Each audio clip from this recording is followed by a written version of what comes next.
Chief Loyal Opposition. Mr. Speaker, my question is for the Premier. According to Government Commission polling, in December of 2013, electricity was the government's worst performing policy. Some 3 years later, the government decides to act. For 3 years, families struggled to pay their bills. For 3 years, families sat in the dark. For 3 years, seniors had to choose between heating and eating. And for 3 years, the government did nothing. Mr. Speaker, will the Premier just admit it? The only reason we've seen some late action is because it's now affecting the Liberal Party fortunes. This is about self-interest. That's all it's about. Thank you very much, Mr. Speaker. Well, and I thank the member opposite for the question, and I acknowledge that the 25% reduction is very important, Mr. Speaker. That it is the most significant thing that we can do to reduce people's electricity bills, Mr. Speaker. But let me just go through the facts of the timeline in terms of the work that we've been doing and our recognition that this was an issue, Mr. Speaker. So in December of 2013, we deferred the construction of 2 nuclear reactors, Mr. Speaker, at Darlington, avoiding $15 billion in new construction costs. In June of 2013, Mr. Speaker, we renegotiated the Green Energy Investment Agreement with Samsung, reducing contract costs by $3.7 billion, Mr. Speaker. Also in December 2013, Mr. Speaker, we reduced feed-in tariff prices through annual reviews, saving ratepayers at least $1.9 billion, Mr. Speaker. We were on it, and I'll continue the work that we've done. Thank you.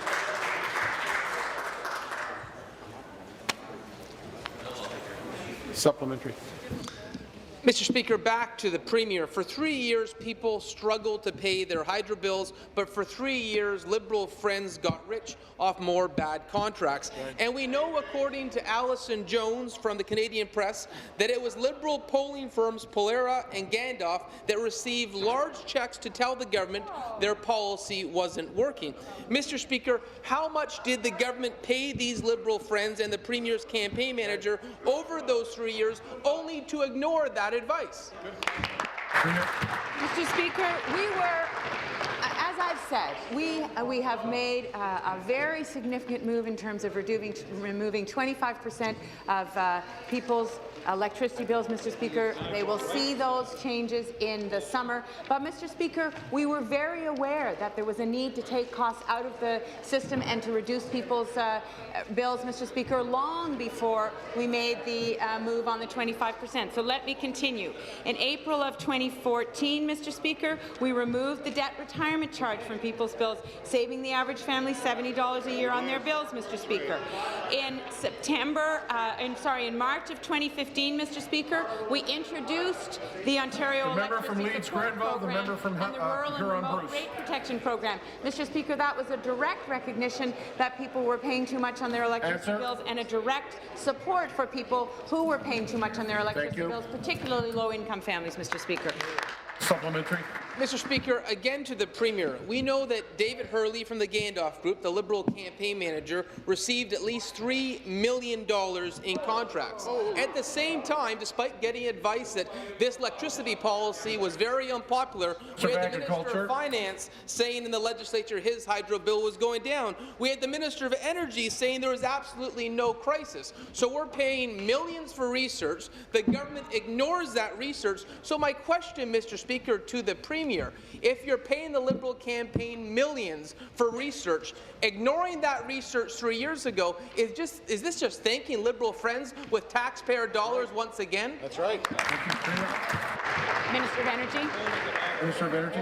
Thank you, Mr. Speaker. Pleased to rise and talk about the Fair Hydro Plan, Mr. Speaker, in which all families will be getting a 25% reduction, and as well as businesses and as farms, Mr. Speaker. But when it comes to what we've done to ensure that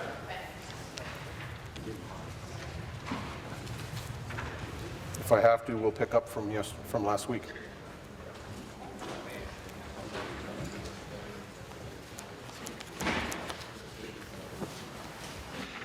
Thank you, Mr. Speaker. But when it comes to removing costs from the system, our government has demonstrated that very clearly, Mr. Speaker. For years and years, Mr. Speaker, we've been pulling costs out of the system. Since the 2010 long-term energy plan, Mr. Speaker, we've been pulling costs out, Mr. Speaker. You can start talking about, you know, the deferred nuclear plants, the renegotiated Samsung agreement, the competitive LRP process, Mr. Speaker. Again, $1.5 billion, Mr. Speaker, that we've pulled out of the system to ensure that the system that we've built, the system that we had to rebuild after they left it in tatters, Mr. Speaker, the cost of $50 billion, we made sure that we find ways to pull costs out of the system, Mr. Speaker, and we know we had more work to do, Mr. Speaker, and that's what the Fair Hydro plan is. Thank you.